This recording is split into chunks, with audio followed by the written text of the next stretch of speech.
అధ్యక్ష ఇప్పుడు ఇష్యూ మీరు మొన్న 4 సార్లు గౌరవ సభ్యుడి గారికి వివరణ ఇవ్వడానికి అవకాశం ఇచ్చినారు.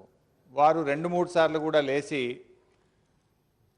ఆ పదాలను ఉపసంహరించుకుంటున్నాను కానీ క్షమాపణ చెప్పేటువంటి ప్రయత్నం చేయకుండా తిరిగి ప్రత్యారోపణలు లేదా ఇతర అంశంలోకి వారు వెళ్ళేటువంటి ప్రయత్నం చేసినారు. 3-4 సార్లు కూడా మీరు పిలిచిన తర్వాత గౌరవ సభ్యుడు ఆ అవకాశాన్ని వినియోగించుకోకపోవడం వల్ల అప్పుడు మీరు రవీందర్ రెడ్డి గారిని పిలిచి సభా కార్యక్రమాన్ని ముందుకు పోవడానికి మీరు ప్రయత్నం చేశారు అధ్యక్ష. ఇక్కడ ఇష్యూ ఏంటంటే అధ్యక్ష, ఒకవైపు రాష్ట్రంలో కరెంటు సరిపోక రైతులు అల్లాడుతూ ఉంటే లేనటువంటి పత్రాలను ఏదో ఉన్నట్టుగా చూపించి తెలంగాణ రాష్ట్రమే ఎక్కువ కరెంటు వాడుతుందని రాష్ట్ర ద్రోహాన్ని తలపెట్టే విధంగా గౌరవ సభ్యుడు మాట్లాడడం జరిగింది. గౌరవ ముఖ్యమంత్రి గారు అప్పుడే వెంటనే లేచి ఆ పత్రాలను మీకు ఇవ్వండి, మేము పరిశీలిస్తామనేటువంటి విషయాన్ని ఇక్కడ ఇదే సభలో ముఖ్యమంత్రి గారు కోరారు. ఇప్పటి వరకు ఆ పత్రాలు మీకు సమర్పించలేదు అధ్యక్ష. అదేవిధంగా అధ్యక్ష, ఇంకొక గౌరవ సభ్యుడి పట్ల ఎంత అమర్యాదపూర్వకంగా వారు మాట్లాడినరో దాన్ని మనం చూసాం అధ్యక్ష. 2 చోట్ల నమోదు చేసుకున్నటువంటి విషయాన్ని గౌరవ ఎంపీ గారి పట్ల సభను తప్పుదోబచ్చే విధంగా కూడా వారు మాట్లాడినటువంటి విషయం చూసాం. ఒక్క అంశం కాదు అధ్యక్ష, 3 అంశాలు. దాంట్లో ఒక్క మాట వారు క్షమాపణ చెప్పినట్టయితే ఇష్యూయే లేదు. ఈరోజు ఒకరోజు సస్పెండ్ అయితేనే తెలుగుదేశం పార్టీ సభ్యుల్ని ఇదేంటని అంటున్నారు అధ్యక్ష. తెలంగాణ కోసం మేము ఇదే సభలో అడిగినటువంటి పాపానికి 14 ఏళ్ల పాటు ఈ సభలో మమ్మల్ని సస్పెండ్ చేశారు అధ్యక్ష. మేము సస్పెండ్ కానీ అసెంబ్లీ సెషనే లేదు అధ్యక్ష. ప్రతిరోజు మమ్మల్ని సస్పెండ్, బైండ్ ఓవర్లు, మా మీద అక్రమ నిర్బంధాలు, అరెస్టులు, కేసులు అధ్యక్ష. మేము అంటున్నది ఒకటే అధ్యక్ష, మేము ఆ రకంగా వెళ్ళదలుచుకోలేదు అధ్యక్ష. మాకు ఈ ప్రజాస్వామ్యాన్ని, సభా విలువలను గౌరవించాలి, సభ సజావుగా జరగాలి, సభలో అందరూ చర్చించాలనేటువంటి విషయాన్ని ఇలా ప్రభుత్వం కోరుకుంటా ఉంది అధ్యక్ష. మీరు చూడండి అధ్యక్ష, గత 8 సంవత్సరాల రికార్డులు తీయండి. ఎప్పుడైనా ఏ బడ్జెట్ సమావేశంలోనైనా ఇన్ని గంటల పాటు చర్చించినటువంటి సందర్భం ఎప్పుడైనా ఉందా అని నేను అడుగుతా ఉన్నాను అధ్యక్ష. అప్పుడు 294 మంది ఎమ్మెల్యేలు ఉంటే ఎన్ని గంటలు మాట్లాడినారు? ఈరోజు 119 మంది ఎమ్మెల్యేలు ఉంటే ఈ సభలో సగం కూడా కాదు అధ్యక్ష, 119 మందిలో ఎంత చర్చ జరుగుతుంది? ఈ ప్రభుత్వం సభ జరగడం పట్ల, సభలో అర్థవంతమైనటువంటి చర్చ జరగడం పట్ల ఈ ప్రభుత్వానికి ఎంత కమిట్మెంట్ ఉందనేటువంటిది ఒక్కసారి రికార్డులు పరిశీలిస్తే అర్థమవుతుంది అధ్యక్ష.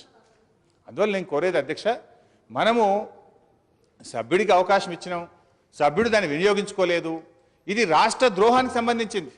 యావత్ రాష్ట్రం ప్రజలు, రైతులు అల్లాడుతూ ఉంటే, రైతులకు కరెంటు రాకపోతూ ఉంటే అందరం కలిసి ఒక్క తాటి మీద ఉండి మా రాష్ట్రానికి రావాల్సిన న్యాయమైనటువంటి వాటా ఇవ్వాల్సింది అని మాట్లాడాల్సినటువంటి సందర్భంలో దాన్ని వినియోగించుకోకుండా మనం ఈ రకంగా చేయడం అనేటువంటిది ఇంకా మంచిది కాదు అధ్యక్ష. మనం అటువంటి దాన్ని సమర్థించొద్దు. మనం ముందు మన రాష్ట్ర ప్రయోజనాలు ముఖ్యం, మన రైతుల ప్రయోజనాలు ముఖ్యం. మన రాష్ట్రం కంటే మించింది, మన ప్రజల కంటే మించింది మనకి ఇంకేం లేదు అధ్యక్ష. కానీ మన ప్రజలకే అన్యాయం జరుగుతూ రాష్ట్ర దోహాన్ని తలపెట్టినటువంటి సభ్యుడి పట్ల మనకేదో గౌరవము ఉండాల్సినటువంటి అవసరం లేదు. కూర్చోండి అధ్యక్ష, ప్లీజ్ కూర్చోండి. మీరు ఒకసారి గమనిస్తే అధ్యక్ష, రామచంద్ర నన్ను రెస్పాండ్ కమ్మన్నారు. రెస్పాండ్ అయితే వినపోతే ఎట్లా? మీరు బడ్జెట్ మీద అధ్యక్ష మన ప్లీజ్ రామచంద్రారెడ్డి గారు కూర్చోండి. ప్లీజ్ కూర్చోండి. ప్లీజ్ కూర్చోండి. రామచంద్రారెడ్డి గారు కూర్చోండి. ప్లీజ్ సభను నడుపుకుందామా, ఇట్లా కొనసాగిద్దామా? ప్లీజ్ దయచేసి కూర్చోండి. నిన్న 2 తెలుగుదేశం పార్టీ సభ్యులు సభలు లక్ష్మణ్ గారు మినిస్టర్ గారు నన్ను మాట్లాడియాలి. ఇది ప్రభాకర్ గారు చేస్తున్నారు, మాట్లాడుతుంటే ఇంటరప్షన్. రాష్ట్ర ద్రోహం మనకు మంచిదా? చెప్పని వాళ్ళు కదా. మనకు రాని కరెంటును వచ్చినట్టుగా సభను, రాష్ట్ర ప్రజల్ని పక్కతో పట్టించడాన్ని మనం సమర్థిద్దామా? ఒక గౌరవ సభ్యుడి పట్ల సభ్య సమాజం తలదించుకునే విధంగా అటువంటి భాషను ప్రయోగించడాన్ని మనం సమర్థిద్దామా? ఇప్పుడు మీరు చూడండి సార్, నిన్న 2 తెలుగుదేశం సభ్యులు వచ్చినారు. వాళ్ళు కూర్చుంటే మనం ఏం అనలేదే. వాళ్ళు మాట్లాడతామంటే మైక్ ఇచ్చినాం. ఆర్ కృష్ణయ్య గారు మనం ఏం అనలేదే. ఎమ్మెల్యేలు వచ్చి మాట్లాడతామంటే సభలో మీరు అనుమతించారు. వారు ఇద్దరు గౌరవ సభ్యులు మాట్లాడినారు. ఈ రోజు కూడా రమ్మనండి ఆ ఇద్దరు సభ్యుల్ని, మనకు అభ్యంతరం లేదు. సైలెన్స్. నిన్న మీరు ఒక విషయం గమనించండి అధ్యక్ష, మొట్టమొదలు మనం సస్పెన్షన్ ను ప్రతిపాదించినప్పుడు కూడా గౌరవనీయులు దయాకర్ రావు గారు, రేవంత్ రెడ్డి గారు కూర్చుంటే మేము వారి పేరు ప్రతిపాదించలే. ఎవరైతే పోడియంలోకి వచ్చి సభను పదే పదే అడ్డుకునేటువంటి ప్రయత్నం చేసినారో సభను అడ్డుకునేటువంటి సభ్యులనే సస్పెన్షన్ ప్రతిపాదించినాం.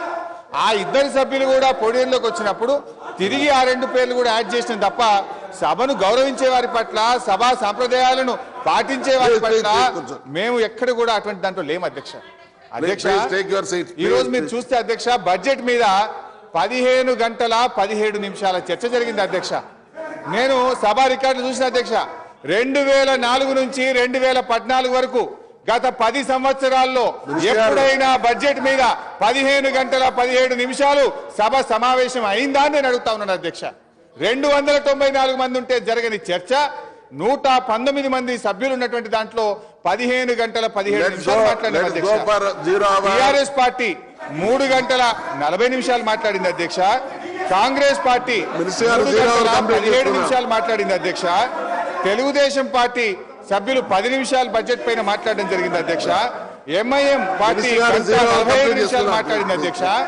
బీజేపీ పార్టీ మా కిషన్ రెడ్డి గారి పార్టీ అధ్యక్ష 1 గంట 27 నిమిషాలు బడ్జెట్ మీద మాట్లాడింది అధ్యక్ష. వైఎస్ఆర్సీపీ 20 నిమిషాలు మాట్లాడింది అధ్యక్ష. సిపిఐ 21 నిమిషాలు మాట్లాడింది అధ్యక్ష. సిపిఐఎం 22 నిమిషాలు మాట్లాడింది అధ్యక్ష. అంటే నేను ఎందుకు చెప్తున్నట్టు అధ్యక్ష, సభ జరగడం పట్ల మాకు నిజాయితీ ఉంది.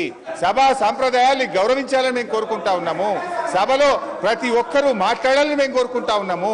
ఇప్పటికైనా మా బీజేపీ సభ్యులు బాధ్యత తీసుకొని వారి చేత మేము క్షమాపణ చెప్పాలంటే ప్రభుత్వానికి అభ్యంతరం. మా లక్ష్మణ్ గారు గౌరవ సభ్యుల చేత రాష్ట్ర ద్రోహానికి పాల్పడినందుకు, సభను తప్పుదో పట్టించినందుకు క్షమాపణ చెప్పించే బాధ్యత మా లక్ష్మణ్ గారు తీసుకుంటే మాకు అభ్యంతరం లేదు అధ్యక్ష.